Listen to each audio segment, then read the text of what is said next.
¿Qué dicen? ¿Cómo les va? Qué gustazo volver a encontrarnos nuevamente 7 días por Chacra TV y del sector campo. Lujito que nos damos. Vero, ¿cómo estás? Bien, muy bien. 7 días que pasan volando. La verdad, Sí, de sábado a sábado sí. me doy cuenta de que el año se nos está yendo rápido, ¿no? Sí, uno desearía, y si a cierta edad ni te cuento, que los días pasaran un poco más lentos, pero bueno, pero estamos muy bien. Estamos muy Dios. bien, por suerte, estamos muy bien. Esperemos que ustedes también. Y tenemos un lindo programa hoy para compartir con ustedes que, bueno, ya está todo preparado para arrancar. Otra vez con damas, ¿eh? Damas de lujo. Créanme lo que les digo, que van a compartir con nosotros sus inquietudes. Bueno, nos presentamos y después pasamos al estudio a compartir con ellas.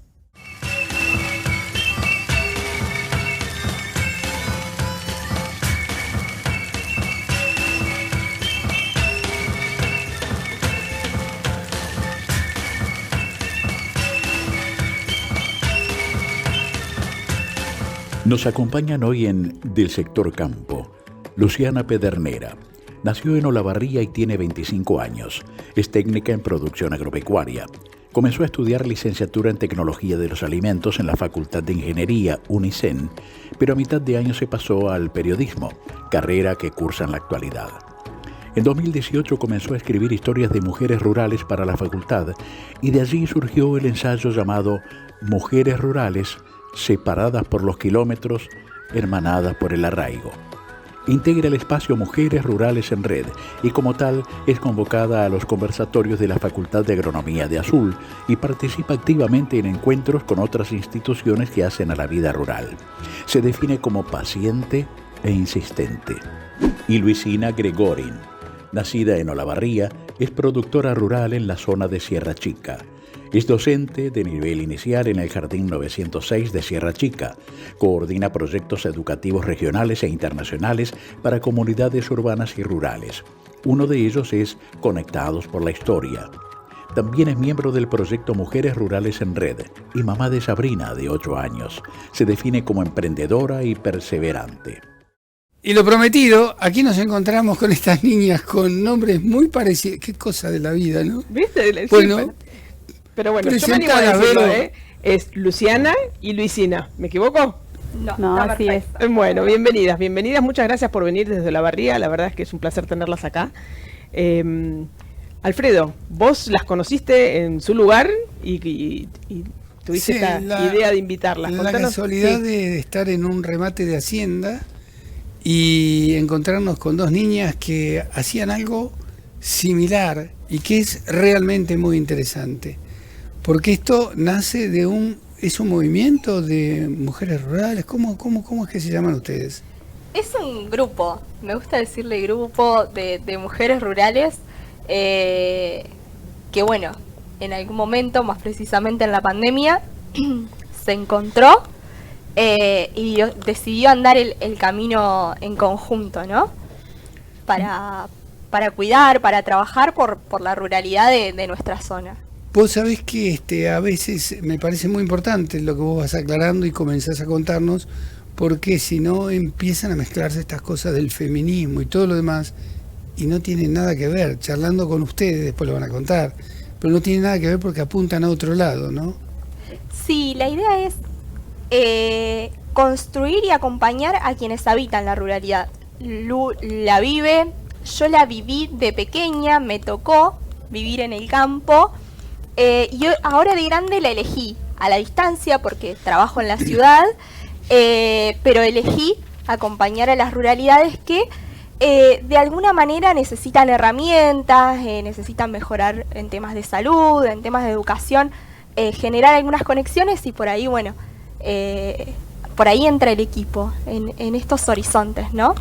Y a su vez esto supone que nosotros trabajemos con distintos actores políticos, sociales, pero nosotros sin ninguna bandera partidaria, sino sabiendo conversar, dialogar, exponer las necesidades, las urgencias, los conflictos y tratar de dar solución a estas problemáticas, hacerlas visibles y acompañar desde el grupo de mujeres rurales. Las mujeres rurales hay en todo el país, digamos, forman parte de una gran red de mujeres rurales y la verdad que hay profesionales, biólogos, ingenieros agrónomas, veterinarias. En el caso de ustedes, ¿desde qué profesión se adhieren ustedes a la red de mujeres rurales? En mi caso, soy periodista, trabajo en Olavarría, en un diario de la ciudad, y me quedan ahí algunas materias por rendir, pero desde ese lugar, y bueno, me sigo formando para volver al campo a través de la educación, porque siempre me gustó y hoy quiero volver. ¿Y como periodista qué haces? ¿En qué diario? En Diario Infoeme de Olavarría. ¿Y qué haces ahí? Escribo, ahí me toca escribir, y un poco fue el canal para ayudar en un montón de situaciones a mujeres rurales, no solo por la difusión, sino por las conexiones. Por esto que decía Lu, si hay algo que nos caracteriza, es el golpear puertas, el insistir, el estar, el que no se olviden que estamos de este lado y que vamos a hacer ruido. De la forma que mejor se entienda, ¿no? Porque este hacer ruido, ¿no? Desde un comunicado, mostrando situaciones. Hace poco inauguramos una muestra de fotografía donde hicimos ruido, de hecho se reconoció como de interés legislativo municipal, la muestra de mujeres rurales en red, porque fueron las mujeres rurales las que mostraron lo que hacen. Fueron ellas mismas que, venimos hablando hace un tiempo con Lu, esto de construir identidad, ¿no? Costó mucho que ellas, más allá de mi rol como periodista por ahí, hoy a la distancia, no sé, veo lo que hacía mi mamá en el campo, y lo tenía reasumido y decía, bueno, mi mamá hace estas y estas tareas rurales, pero está tan naturalizado que es muy difícil que ellas mismas se conciban, no sé, juntar huevos, echar leña, ordeñar.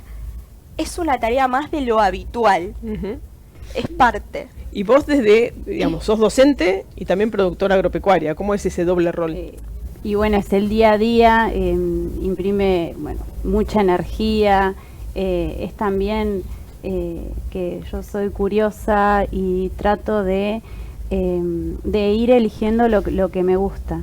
De profesión siempre fui docente, de hecho mis primeros 4 años... ¿De jardín de infantes?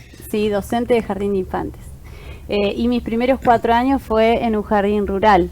Entonces, bueno, esto de primero vivir en el campo y a su vez al recibirme como docente, querer trabajar y notar que había una designación de un cargo en un jardín rural, en Estación Mapis, que queda a 130 kilómetros del partido de Olavarría, ¿no? Del centro. Y bueno, en ese momento vi que esa designación era por un año, así que digo, bueno, trabajo por un año, y tomé el cargo en esa designación, y bueno, ahí descubrí todo lo que es el jardín rural, la educación rural, compartir, porque había que quedarse de lunes a viernes, dadas las distancias, el conocer a la comunidad, el integrarse, el acompañarlos también, y ocuparse y acompañar a los alumnos, ofreciendo las mismas posibilidades, o acercándolos a las mismas posibilidades de la educación que puede ser en la planta urbana. Sí, algo que muy interesante, yo siempre le pido a Lu que cuente la anécdota de cuando la designaron, pero al margen de eso, que no sé si querés contarla, es muy difícil conseguir docentes que quieran ir al campo. Es cada vez más difícil. El año pasado tuvimos una situación muy particular con una escuela donde tomaba una docente, viajaba, volvía y se expedía de su cargo, no quería seguir, porque las distancias, los caminos, los horarios, es muy complejo, y a veces encontrar docentes como Lu hace que uno tenga ganas de seguir apostando, de seguir insistiendo. Hoy tenemos 2 docentes en la zona rural que, para garantizar que los chicos puedan ir a la escuela y tengan la escuela abierta todos los días, se quedan en la escuela. ¿Cómo fue tu experiencia con la designación? Nos dejaste con las dudas, nos dejaste con las ganas de conocerlo. Claro, fue una designación masiva. Recién recibida, quería trabajar y yo digo, no quiero hacer suplencias de 3 semanas, de 2 días, de 3 días. Y entonces vi la oportunidad en el cargo que decía provisionalidad, entendía en ese momento que era 1 año y decía estación MAPIS. Yo digo, esto es un jardín rural. Yo vivo en el campo, que es medianamente me manejo en esa realidad. Pero claro, o sea, yo vivo en un campo que queda a 4 kilómetros de la localidad de Sierra Chica, tengo luz, tengo las comodidades. Si quiero de repente un chocolate, 3 kilómetros si lo tengo. En este caso, cuando tomo MAPIS, empiezan a aplaudir. Y entonces digo, ¿por qué aplauden? Y empecé a mirar a los costados como que y aplaudían como, wow, tomó MAPIS. Y entonces me acerqué, en ese momento estaban las inspectoras. ¿A cuánto queda MAPIS? A 130 a 130 kilómetros. Y dije, bueno, ya está, vamos a ver qué pasa, vamos a hacer experiencia. Y bueno, el primer viaje fue realmente como un safari. Bajamos del puente, hicimos 60 kilómetros de ruta con la directora, bajamos el famoso puente de Blanca Grande, que la gente de Olavarría y la zona conocerá, y claro, pasamos Blanca Grande, pasamos el pueblo de Recalde y no llegaba más. Estación Recalde, ¿no? Sí. Estación Recalde, sí. Y no llegaba más MAPIS, y en ese momento, bueno, Ñandú cruzaba, Zorros, y yo digo, bueno, ¿a dónde estoy llegando? Y bueno, en ese momento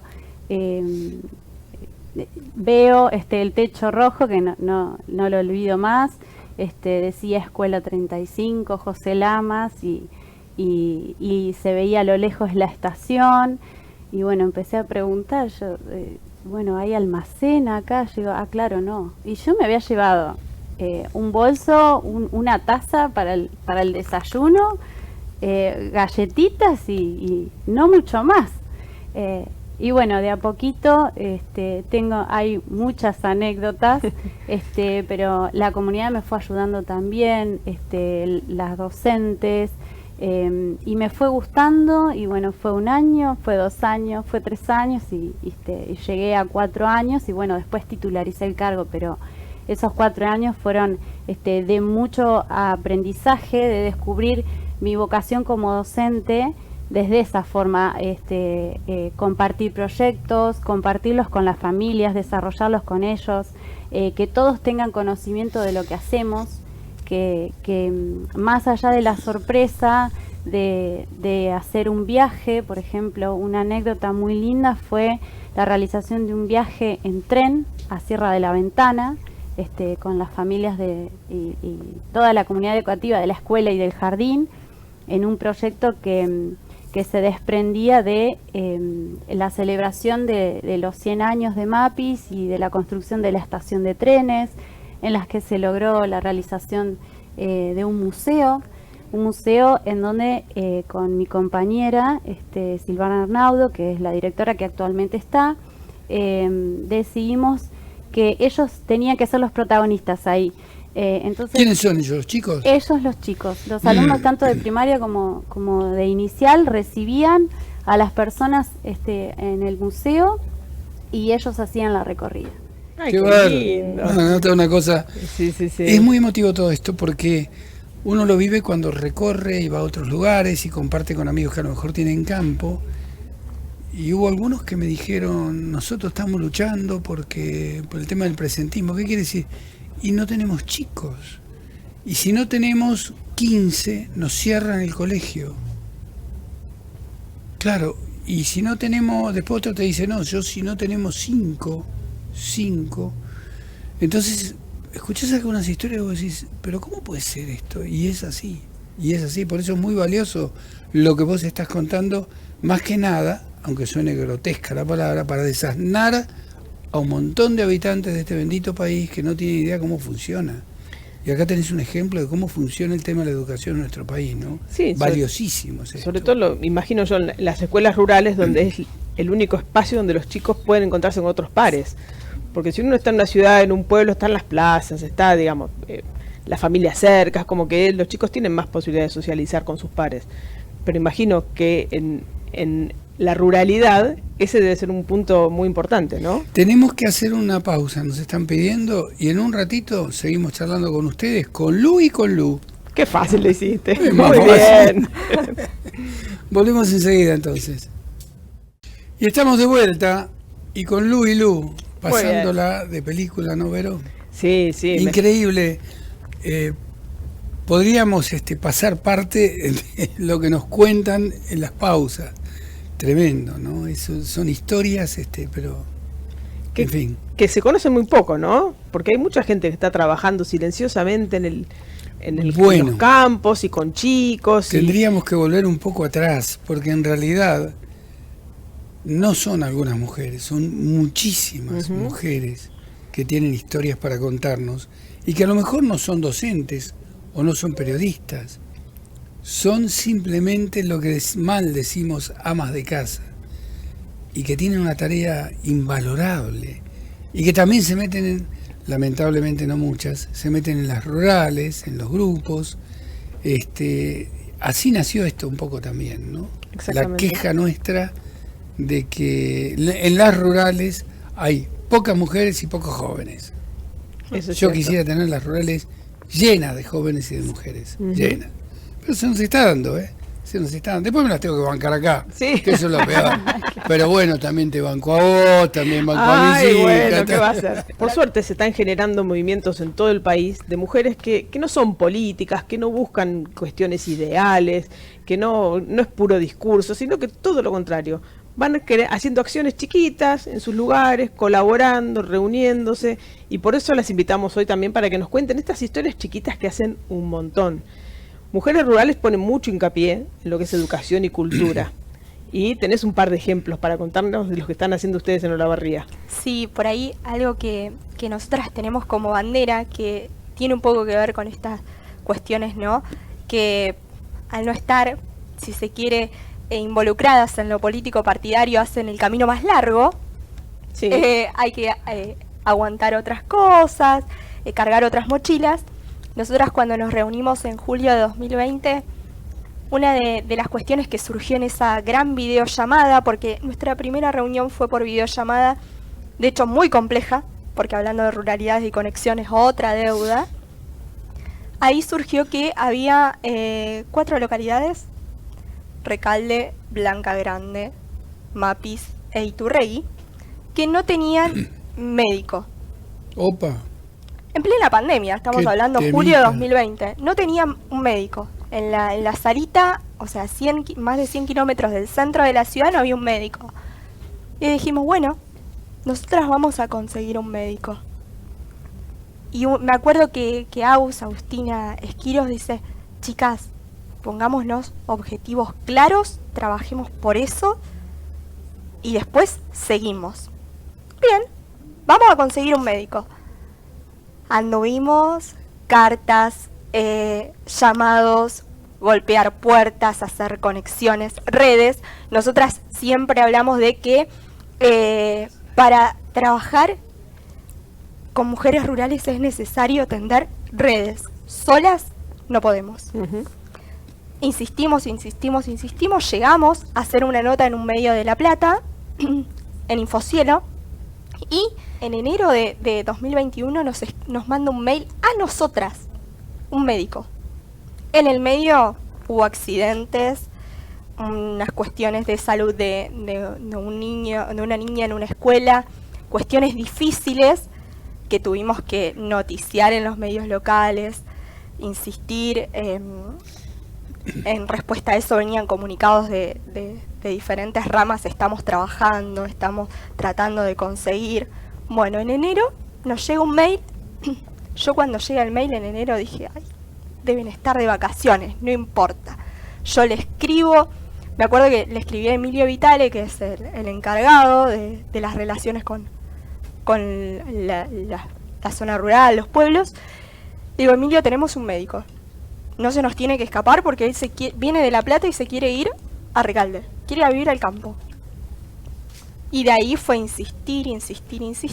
Y en julio de 2021, Alan, quien hoy está en la comunidad, fue a trabajar a Recalde. Y esa fue una lucha hermosa, es una bandera hermosa, no solo por Alan, que se comunicó, sino por lo que hoy es Alan para la comunidad. Alan programa caminatas con la comunidad, se va en bicicleta a Mapis, hace 30 kilómetros de Recalde a Mapis, Epa.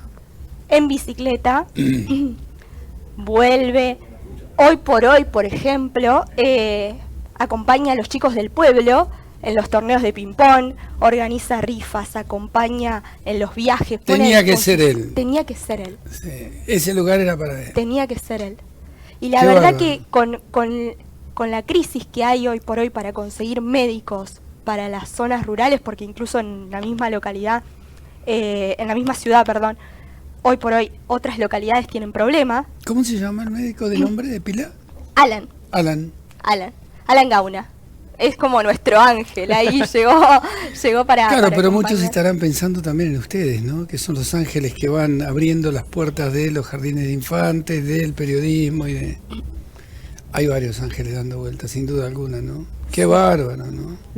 Qué lindo. Y luego de este gran logro que tuvieron, quiero pasar al tema cultural porque la verdad que han trabajado muchísimo en eso y también son lindas historias para contar. Sí, hemos tenido ahí, no sé si... La muestra de Somos y Seremos Mujeres Rurales, también pensado para esto que decíamos al principio, dar visibilidad y poner en valor las tareas que quizás no se lo toma como algo cotidiano y no se aprecia realmente el valor y lo que están desarrollando las mujeres. Es así que bueno, a través de esta muestra, es una muestra fotográfica, lo que logramos es a través de fotos que las mismas mujeres rurales, alumnas de diferentes escuelas rurales se sumaron para captar diferentes momentos de la vida cotidiana en el medio rural. Claro. Eso fue muy lindo. Cada comunidad de la zona de Olavarría se sumó y bueno, inauguramos la muestra en el museo. Es una muestra itinerante que va a ir por los museos de los pueblos. Inició en Espigas, para la inauguración fueron más de 40 personas a escuchar las historias, a escuchar la presentación de estas Somos y Seremos Mujeres Rurales. Continúa hoy actualmente en Sierra Chica, en el Museo de la Piedra, todos invitados. Bueno, yo vivo cerca de Sierra Chica, así que también, si están cerca, me acerco y encantada de acompañarlos en una muestra que va contando diferentes historias y diversas. Mujeres en la manga, mujeres ordeñando, mujeres encargándose de diferentes tareas en donde se puede descubrir todo los espacios que ocupan las mujeres en el ámbito rural. Sí, y rescato de esto que tanto en Espigas como en Sierra Chica, la primera jornada, que además es una muestra en la que recibimos el acompañamiento del municipio para la impresión de las fotos y demás, 50 fotos tenemos impresas y colgadas ahí en las paredes hoy del Museo de Sierra Chica. La inauguración de la muestra en las dos ocasiones ha sido muy emotiva. Cuando cerramos ahora el 15 de abril en Sierra Chica, alguien me dijo: vos nos traes a llorar. Yo no los traigo a llorar, ellas nos hacen llorar porque es real. De hecho, esta vez me contuve, lo trabajé mejor, pero en Espigas no paraba de llorar de lo que compartían, porque de alguna manera logramos esto que mencionaba Alfredo, que es difícil que la mujer que trabaja, que está todos los días ahí, porque bueno, por ahí como docente, como periodista, toca hablar. Pero que la mujer que está todos los días ahí se involucre, sienta que su palabra vale, ¿no? Es muy difícil. Y es un trabajo hermoso lograr que en esos encuentros se pueda poner de eso. No, una curiosidad, muchas veces llegar a estos lugares, físicamente llegar, es todo un temazo. Caminos detonados, las escuelas que precisamente no están en el mejor estado, papás que les hablan de la cooperadora y, bueno, sí, lo que pasa que nosotros, qué sé yo, como si la cooperadora no fuera a lo mejor una piedra fundamental para llevar adelante muchas de las obras que se hacen en los colegios. En ese aspecto, ¿cómo estamos? ¿Podés contarlo vos? Bueno, las cooperadoras cumplen un rol muy importante. Se hacen diferentes eventos. ¿Y cómo están los caminos para llegar a esos lugares? Y bueno, hay una red donde también las mujeres nos van contando, nos envían fotos y demás de los estados de los caminos. Bueno, hay algunas dificultades, pero también lo que podemos hacer nosotras desde este grupo es ir informando y hacer visible esta problemática también y acompañarlas, acompañar en ese sentido. Y en conectividad, bueno, es una zona bastante cerca de Buenos Aires, digamos. Sería como una de las mejores zonas. Hablar de 300 claro, kilómetros y que llegás por autopista. Claro, es gran una de las parte mejores por zonas, autopista. como si en muchos sentidos privilegiadas. Exacto. Así que si ustedes no tienen conectividad, estamos muertos. Pero ¿cómo están ustedes en materia de conectividad y cómo fue el proceso educativo en la pandemia, ¿no? Hablando de conectividad. Sí, hoy, mira, justo este tema nos agarra actualmente trabajándolo con Sociedad Rural de Olavarría, porque, bueno, hay como una propuesta ahí para llegar a más zonas rurales con conectividad. Fue un proceso que se obligó a darse, más que nada en las escuelas. Llegaron algunos programas del Estado que permitieron que hoy la mayoría de las escuelas rurales de Olavarría tengan conectividad, que es también lo que nos permite a nosotros poder hoy implementar el plan de educación a distancia para adultos. Pero, bueno, todavía en algunos campos, en algunos lugares, falta. Pero hoy las escuelas de la zona rural están con conectividad en el horario donde se dan las clases. De hecho, hay algunas que tienen muy buena conexión, ya ahí después empiezan a jugar otras cuestiones, ¿no? Como es el servicio, qué servicio se dispone, qué variedad de servicio tenemos también, porque no hay tanta variedad. Entonces, pero hoy por hoy en las escuelas hay que ver cómo se trabaja a los alrededores, que lo estaremos dialogando próximamente con Sociedad Rural. Y a su vez porque nosotros la educación es como un fuerte o un pilar de este grupo de mujeres que comenzamos a investigar y a preguntar a ver cuál era el interés de terminar el secundario. Comenzamos con 10 alumnos inscriptos, de los cuales 4... 10 alumnos. Sí, de los cuales 4 terminaron el secundario y hoy ¿Pero tenemos... dónde? ¿De dónde me estás hablando? ¿De qué lugar? De distintas zonas, de Recalde, de Espigas, de Mapis. ¿Y dónde está el colegio secundario? Es virtual. Es virtual. Ah, virtual, correcto. Es virtual. De hecho, fue una propuesta que surge para nosotros. ¿Por qué? Porque está el plan Fines, pero nosotros no reunimos esas condiciones que pide el plan ¿Qué es el plan Fines. No sé qué Fines? Es un plan de educación para ¿Provincial? adultos, provincial para adultos, pero para poder abrir un plan de educación necesitas 10 alumnos de primero, 10 alumnos de segundo, 10 alumnos de tercero. Sabemos que estamos hablando de la zona rural, sí. donde tengo que traer 10 de la zona de Recalde de primero. Sí. No es así. Costó mucho hacer entender que los territorios no son los mismos que en el centro de Olavarría, porque si bien estamos en una zona privilegiada, En el caso de Espigas, de Iturrey, de Mapis, Recalde, están a mucha distancia del centro de la ciudad. Incluso estamos hablando de localidades que si no pagan un remis no llegan a Olavarría, porque no hay transporte público Claro. que los traiga. Claro.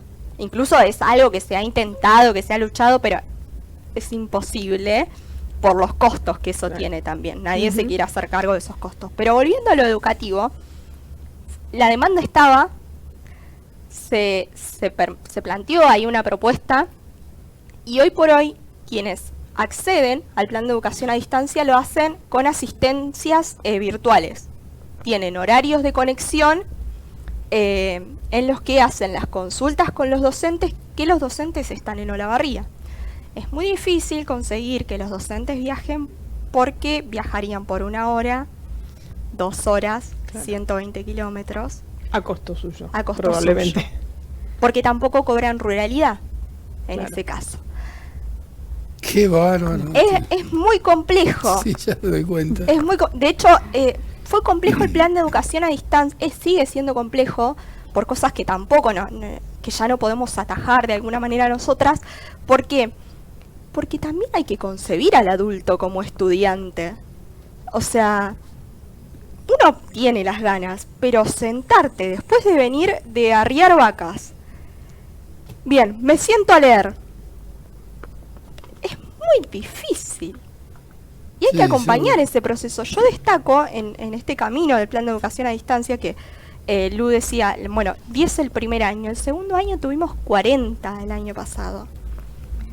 Y ellas, las docentes, fueron las que se encargaron de conseguir partidas de nacimiento, quit, imprimir certificados, o sea, atajaban documentación de todos lados Ujú. y la traían ellas a Olavarría. Hay muchas caras que de hecho yo no conozco, porque son ellas las que las conocen, Claro.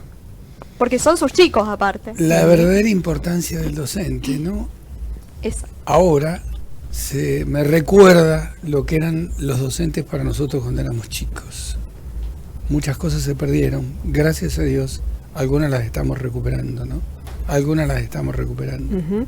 Y los chicos, que bueno, con todas las dificultades que podemos tener todos, van atravesando el inicial, el primario, el secundario, ¿tienen ganas de seguir estudiando? Pero- ¿Hay motivación? ¿Podemos contestar esa pregunta después de la pausa? Yo la dejo picando. Bueno, nos están pidiendo hacer una pausita, a recordarlo, ¿no? Volvemos enseguida, ¿qué les parece? Perfecto. Ya estamos. Y ahora sí, entonces, vamos ya cerrando este espacio. Ibero, tenías una preguntita. Tengo una, sí, tengo una pregunta que quedó La puedes picando reiterar. que me preocupa siempre mucho saber cuánto interés hay en los chicos por seguir estudiando una vez que atravesan digamos, todo lo que es la obligatoriedad, ¿no? Que es la primaria y a veces el secundario. Sobre todo en zonas rurales donde es tan difícil estudiar. ¿Hay vocación, hay ganas de seguir estudiando? Hay ganas de seguir, hay intereses, pero supone un desafío mayor. El viajar, las distancias, por ejemplo, en Olavarría hay diferentes universidades con muchísimas propuestas para cubrir diferentes profesiones, pero las universidades y las facultades ofrecen eso. Después está el desafío mayor, dónde se quedan los chicos, si vuelven o no, los costos. Entonces hay que acompañar también ese interés, rever esas cuestiones de cómo nosotras como red podemos buscar y acompañarlos a los chicos también en soluciones para, teniendo en cuenta su interés, poder lograr que disfrute y ayudar a que se reciba, a que pueda elegir y sostener el estudio de lo que ha elegido, valga la Luciana, redundancia. ¿Pesa mucho el tema económico? Vos como periodista debes andar por todos lados, lo dijiste, comentaste las distintas localidades y todo. ¿Pesa mucho ahí el tema económico o solamente es un tema de distancia, de buena voluntad y demás? No, pesa. Mm. Pesa. Soy hija de empleados rurales. Es muy difícil. Implica estamos hablando de que ya el acceso base a un alquiler conseguir un alquiler, después poder pagarlo. Es otro hogar, otra casa. El tema económico influye directamente. Si bien incluso tenemos muy cerquita Azul. Azul tiene la facultad de agronomía, que tiene su propuesta de residencias también, y ahí se puede hacer un piso, pero si se eligen propuestas a nivel local, si bien la universidad es pública, gratuita, hay diferentes propuestas múltiples, es muy difícil consignar una estadía y sostenerla, porque, a ver, logramos la estadía, que es un reclamo histórico de los estudiantes, la casa del estudiante, la tiene Tapalqué, por ejemplo. Es un reclamo histórico. En Olavarría, una casa del estudiante para los chicos de zona rural. Bueno, pero ¿quién contiene también lo emocional? Vos dejás todo. Claro. Dejás todo para un mundo que, a ver, es totalmente distinto. Se vive de otra manera, con otro ritmo, con otra demanda. Yo cuando tuve electricidad por primera vez en el campo a los 12 años. Antes de eso no me significaba nada llegar a casa y no nada. A las 7 en invierno cenaba, te acostabas y al otro día temprano. Hoy no me lo imagino. Claro. Qué bueno. Hoy yo sé que llego de trabajo, prendo la luz, abro la heladera y anda todo. Claro. Es otro mundo del que Sí. vivías vos. Y hoy sigue pasando en algunos lugares. Claro. Se sigue dependiendo del generador, hay luz en determinados horarios, hay muchas cuestiones todavía para pulir en ese sentido.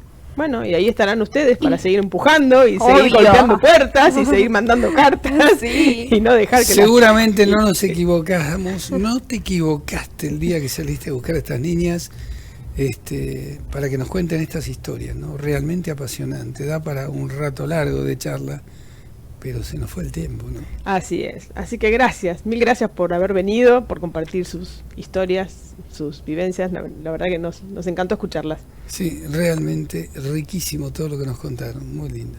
Bueno, yo los voy a invitar a compartir con nosotros este cierre del programa, que lo vamos a hacer con una nota que hicimos en la Universidad Nacional de Lomas de Zamora, con Enrique Género, que es zootecnista, y nos dio una clase de la historia de la ganadería en Argentina, y nos cuenta por qué ellos están trabajando en el rescate del genoma del bovino criollo. Así que veamos la nota. Mi nombre es Enrique Rubén Género, soy ingeniero zootecnista, recibido acá en la Universidad Nacional de Lomas de Zamora, en la Facultad de Ciencias Agrarias, ¿no? Bueno, la ganadería en realidad en Argentina empezó con los animales que llegaron descendientes de los que habían traído los españoles. En realidad todo el mundo imagina que llegaron directamente acá, y en realidad lo que pasó es que los españoles llegaron a lo que es hoy Santo Domingo, y el primer desembarco donde llegó la ganadería fue ahí, ¿no? A partir de ahí se empezaron a reproducir estos animales, porque imagínense que habían traído muy, pero muy pocos. Uno piensa en esa época viajar en una carabela con un animal y es increíble lo que han hecho.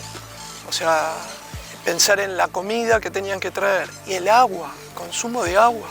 Lo que consume un animal de agua por día es terrible. Entonces llegaban, digamos, en un estado de restricción absoluta, y sin embargo se adaptaron a este nuevo continente y se empezaron a reproducir. De ahí cruzaron a lo que se conoce hoy como Colombia, y siguiendo toda la ruta del Inca por la cordillera llegaron hasta el norte de Argentina, y ahí fue donde se empezó a introducir el ganado, ¿no? Desde el norte, y fue, digamos, la base para fundar las principales ciudades que hoy conocemos, ¿no? Tucumán, Córdoba y Buenos Aires incluso.